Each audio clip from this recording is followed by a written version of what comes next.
সালামু আলাইকুম সবাইকে। চমৎকার একটি টপিক, COP30। এখান থেকে প্রায় প্রশ্ন আসে। কপ সম্মেলন হয়েছে, কপ সম্মেলন থেকে প্রশ্ন আসেনি কোনো চাকরির পরীক্ষায়। এটা খুবই রেয়ার একটি ঘটনা। সুতরাং আমরা এটা একটু জেনে নিব। খুব গুরুত্বপূর্ণ একটা টপিক। কপ মানে হচ্ছে কনফারেন্স অফ পার্টিস, যেটা জলবায়ু পরিবর্তন সম্পর্কিত উচ্চ পর্যায়ের বৈঠক হয় এবং সেটা প্রতি বছরই হয়ে থাকে। এবারে যে সম্মেলন সেটি 30তম সম্মেলন, এই জন্য এটার নাম হয়েছে COP30 এবং সেটি অনুষ্ঠিত হয়েছে এই যে সাম্প্রতিক সময়ে 10 থেকে 21 নভেম্বর 2025 সালে অনুষ্ঠিত হয়েছে। কোথায়? বেলেম, ব্রাজিলে। খুবই গুরুত্বপূর্ণ এখান থেকে যে COP30 কোথায় অনুষ্ঠিত হয়েছে।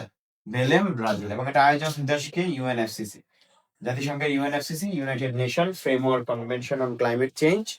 এবং বাংলাদেশের পক্ষ থেকে শিশু প্রতিনিধি ছিল, সেখানে শিশু প্রতিনিধি ছিল নওশিন এবং আরেকজনের নাম হচ্ছে নূর আহমেদ। এখান থেকে মোটামুটি প্রশ্ন এসেই থাকে। চাকরির পরীক্ষাগুলোতে এই ধরনের প্রশ্ন খুব বেশি আসে। আশা করছি আগামী যে কয়েকটি চাকরির পরীক্ষা রয়েছে সেই চাকরির পরীক্ষাতে এই প্রশ্নগুলো আসবে, বিশেষত কবে অনুষ্ঠিত হয় এবং কোন শহরে অনুষ্ঠিত হয়, এগুলো খুবই গুরুত্বপূর্ণ। সবার জন্য শুভকামনা।